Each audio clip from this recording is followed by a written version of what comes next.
정규직, 비정규직 조합원 여러분 반갑습니다. 노동자 방송 진행의 아나운서 김세영입니다. 노조가 쇠파이프만 휘두르지 않았다면 소득 3만 불이 됐다며 여당 대표가 연일 노동계에 막말을 퍼붓고 있는데요. 박근혜 대통령이 독일의 하르츠 개혁을 이야기하자 물불 가리지 않고 달려드는 것 같습니다. 하지만 하르츠 개혁은 사회적 보장 제도가 잘 갖춰진 상황에서 실업급여와 연금을 손본 것이 핵심이었는데요. 임금 피크제나 해고 요건을 완화하는 법을 개정해서 노조의 협상력을 낮추려는 대한민국의 개혁은 결국 노동자만 사지로 몰아넣어 자본의 이윤만 축적하려는 허울뿐인 개혁임에 틀림없습니다. 가수 이승환 씨가 SNS를 통해서 친일파 재산을 환수하고 4대강, 자원외교, 방산산업에 엄한 돈을 쓰지 않았다면 소득 5만 불이 됐을 거라 소신 있게 발언했듯 정부와 자본의 진정성 있는 개혁부터 우선이 돼야 할 것입니다. 그리고 사회적 안전망을 구축한 다음 사회적 합의를 통해 만들어야지 밀어붙이기식 노동개혁은 민중적 저항에 부딪힐 거라고 생각합니다. 그럼 이번 주 노동자 방송 시작하겠습니다.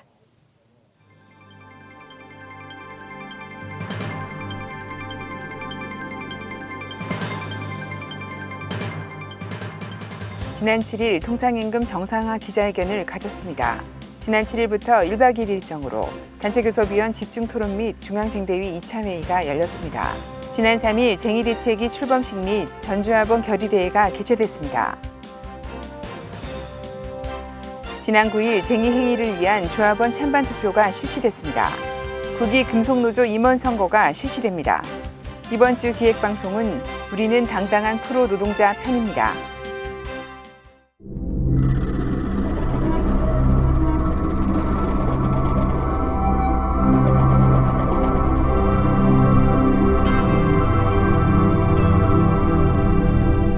지난 7일 통상임금 정상화 기자회견을 지부 대회의실에서 가졌습니다. 이번 기자회견은 허구적인 임금 피크제 도입 저지와 통상임금 정상화, 자율교섭권을 보장하고 성실교섭 촉구를 위해 현대기아차 그룹사나 18개 연대회의에서 마련했습니다. 그룹사 대표로 이경훈 지부장과 기아차 김종석 지부장은 기자회견에서 다음과 같이 밝혔습니다. 첫 번째, 세대 간 갈등을 부추기고 국민을 기만하는 허울뿐인 임금 피크제 도입을 규탄하며 현대차 그룹은 국내 투자 확대를 통해 실질적인 청년 실업 해소에 앞장설 것을 촉구한다. 두 번째, 국내 공장 투자 확대나 노동시간 단축에 따른 일자리 나누기로 신규 채용이 확대되지 않는 한 임금 피크제는 이윤 극대화의 도구일 뿐 실업 해소의 대안이 될 수 없으며 현대차 그룹은 천문학적인 사내 유보금을 풀어 국내 공장에 신규 투자하라. 세 번째, 현대차 그룹은 아울러 상여금을 통상임금에 산입하고 그룹사의 자율교섭권을 보장해야 하며 현대차 그룹은 올 임단협 교섭을 위해 회장이 결단해야 한다. 끝으로 노조 요구안이 관철되지 않는다면 그룹 노조 간부 거점 점거투쟁, 10만 그룹사 조합원 상경투쟁, 한전 부지 매입 책임을 물어 최고 경영진 퇴진투쟁 등도 불사하기로 했습니다. 이번 기자회견을 통해 정부와 회사 측에 강력한 메시지를 전달했습니다. 지난 7일부터 1박 2일 일정으로 단체교섭위원 집중토론 및 중앙쟁대위 2차 회의가 아젤란 리조트에서 열렸습니다. 이번 교섭위원들의 집중토론을 통해 단체 협상의 내용을 다시 한번 점검하고 필승 전략을 마련하는 자리였습니다. 다음 날 속개된 중앙쟁대위 2차 회의에서는 1차 회의를 바탕으로 사측의 각종 일반 교육을 9월 14일부터 전면 중단키로 했습니다.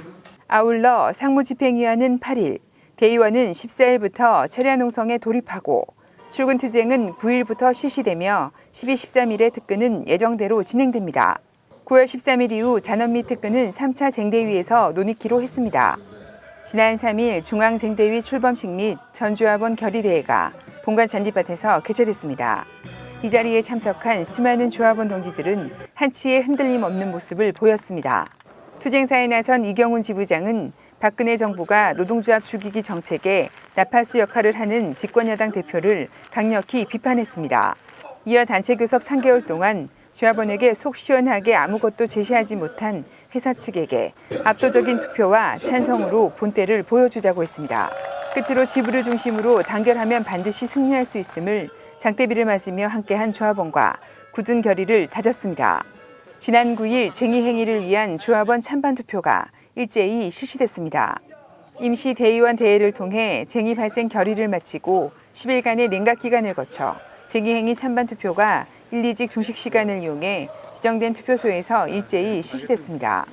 전국에 있는 조합원의 분노를 담은 투표함이 도착해 압도적인 가결로 합법적인 쟁의행위 요건을 갖추게 됐습니다.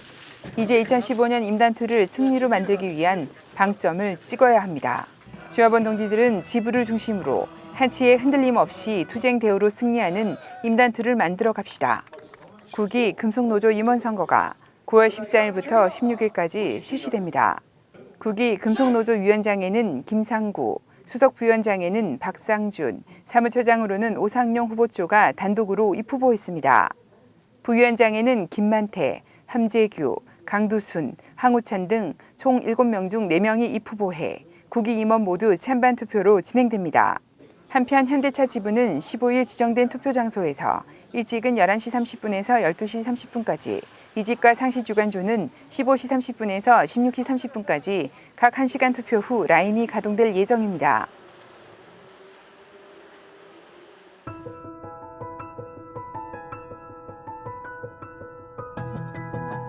남양연구소위원회는 전문연구직 직급 신설권을 요구하고 있다. 전문연구직제 남양연구소위원회에서 인단위 망kun으로 4년 연속 상정한 만큼 남양조합원들의 바람이 크다고 할 수 있습니다. 왜 전문연구직제를 쟁취해야 하는지 크게 2가지로 말씀드리겠습니다. 첫 번째, 직무적 관점의 접근 방식으로 실무 전문가로 성장할 수 있는 길을 만들자는 것입니다. 즉 현재의 책임연구원, 파트장, 팀장, 임원은 연구관리직으로, 또 다른 한 길은 실무 전문가로 성장할 수 있는 연구 전문직을 만들자는 것입니다. 지금 진급의 형태에 만족하는 연구원들도 있지만 그에 비해 새로운 일과 환경에 스트레스를 받는 연구원들이 과반수 이상으로 더 많은 것으로 나타났다. 네, 저는 엔진 개발 및 시험 업무를 맡고 있습니다. 예, 저는 지금 물론 엔진 개발하고 시험 쪽을 맡고 있으면서 우리 회사에서 가장 중요한 임무라고 할 수 있는 가솔린 엔진에 이제 앞으로 개발되고 미래를 이제 더욱더 잘 할 수 있도록 이제 시험 쪽으로 맡고 있기 때문에 이제 만족하고 있습니다. 지금 현재 남양연구소의 직급은 이제 유일한 체계로 연구원에서 책임연구원 이렇게 지금 나아가는 길만이 있는 것 같습니다. 예, 지금 현재 우리가 연구원들이 선택할 수 있는 길인 책임연구원으로 가는 길은 본인이 좋든 싫든 일단 책임연구원으로 가게 되는데요. 책임연구원이 되게 되면 현재까지 진행하고 있던 연구원으로서 프로젝트를 개발을 하고 엔진을 시험하고 평가를 하면서 나오는 그 업무에 대해서 일관성 있게 진행되는 길이 책임연구원이 됨으로써 그 일을 연속성을 갖기보다는 보다 이제 관리 업무를 진행함에 있어서 이제 사람을 관리하고 대외적인 이슈에 대해서 따로 처리를 하고 그 외 사이드 업무가 엄청 부가적으로 늘어나기 때문에 실제 본인이 중요하게 해야 되는 이제 프로젝트 업무에 대해서는 일단 좀 2순위로 밀릴 수밖에 없는 상황입니다. 그래서 그 책임연구원이 아닌 이제 전문연구원으로 가게 된다면 보다 이제 프로젝트에 대한 연속성을 갖게 되고 그 업무에 대해서 깊게 이제 공부하게 되고 진행하는 데 있어서 보다 뛰어난 업무 성과를 낼 수 있을 거라고 생각합니다. 저희 남양연구소는 그 연구원제와 책임연구원제로 나누어서 운영이 되는 걸로 알고 있습니다. 많은 조합원들이 진급을 할 때 공통적으로 고민을 하고 있는 상황이라고 생각을 합니다. 높은 연봉을 받을 수 있음에도 불구하고 그 책임연구원이 되기를 망설이는 이유 중에 하나가 고용 불안정이라고 생각을 합니다. 과거와 현재 사례를 봐도 알 수 있는데 과거에 그 기아자동차가 현대자동차에 합병이 될 때 많은 과장급 이상 분들이 정리해고를 당한 걸로 알고 있습니다.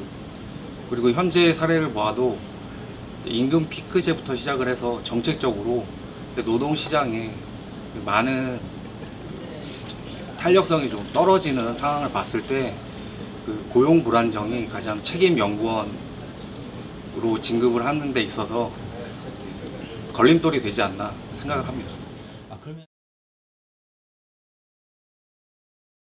전문 연구원제의 큰 취지 중에 하나가 조합원 신분 유지 이제 큰 틀을 차지하기 때문에 조합원 신분으로서 노동조합의 보호를 받아서 고용 안정을 유지한다는 측면에서 봤을 때는 전문 연구원제가 하나의 대안이 될 수 있다고 생각합니다. 일단은 기본적으로 제가 하고 있는 업무의 연속성이라든지 아니면 전문적으로 업무를 더 유지하기 위해서 전문 연구직자가 필요한 것 같고요. 나중에 진급을 해서 관리직으로 가게 된다면 그 엔지니어링의 마인드보다는 그 관리를 한다는 마인드도 있고 또한 조합원 신분도 유지가 안 되기 때문에 전문 연구직자가 꼭 필요하다고 생각이 됩니다. 울산 공장 같은 경우는 아마 좀 몇 년 지나면 조합원 분들이 많이 이제 줄어들 거라고 제가 알고 있습니다. 근데 그 노동조합의 연속성이라든지 아니면은 업무를 전문적으로 하면서 조합원 신분을 계속 유지할 수 있는 하나의 방안으로 전문 연구직자가 꼭 필요한 게 아닌가 생각이 됩니다. 승진 씨 가장 고려하는 항목은 연구원은 자아실현, 책임연구원은 임금이라고 응답했다.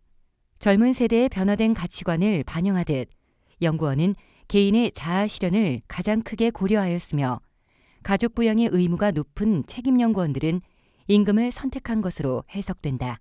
반대로 승진 거부를 결정하는 가장 큰 인자가 무엇이냐는 물음에 연구원은 일과 삶의 균형, 책임연구원은 고용 안정으로 대답했다. 전체적으로 보면 고용 안정과 일과 삶의 균형의 두 항목이 압도적이었다.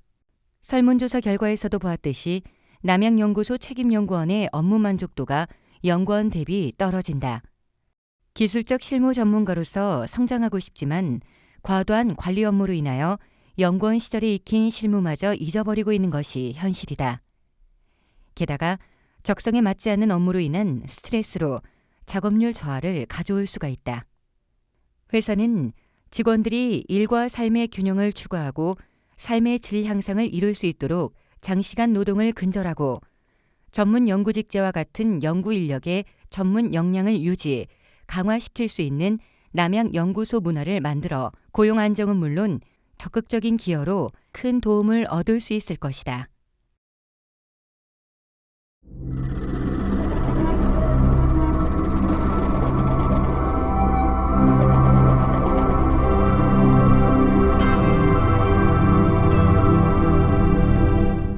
쟁의 행위를 위한 찬반 투표가 48,000 조합원의 힘으로 가결됐는데요. 벌써부터 수구 보수 언론은 물론이고 처음 들어보는 언론이나 단체로부터 귀족 노조, 황제 노조라며 노골적인 공격을 받고 있습니다. 마치 노동자는 노동자일 뿐 시키면 시키는 대로, 주면 주는 대로 일이나 하라는 조롱성의 이야기로밖에 들리지 않는데요. 우리는 분명 자본의 속성처럼 착취를 통해 뺏으려는 것이 아닙니다. 노동한 정당한 대가를 달라는 것입니다. 그것이 지켜지지 않기 때문에 투쟁에 나서는 것입니다. 조합원 동지 여러분이 이런 얼토당토하는 공격에 흔들린다면 이번 15년 투쟁은 승리할 수 없을 겁니다. 당당하게 이번 투쟁을 이끌어 갑시다. 그래서 반드시 승리하는 투쟁을 만들어야 합니다. 48,000 조합원 동지 여러분, 오늘도 힘든 노동과 투쟁 전선에서 기운 내시고요. 파이팅 하시기 바라면서 이번 주 노동자 방송 모두 마치겠습니다. 시청 소감이나 궁금한 점 있으신가요? 현자지부 홈페이지 또는 스마트폰 플레이 앱스토어에서 현대자동차지부 어플을 다운받아서 이용해 주시기 바랍니다. 그럼 다음 노동자 방송 시간까지 안녕히 계세요.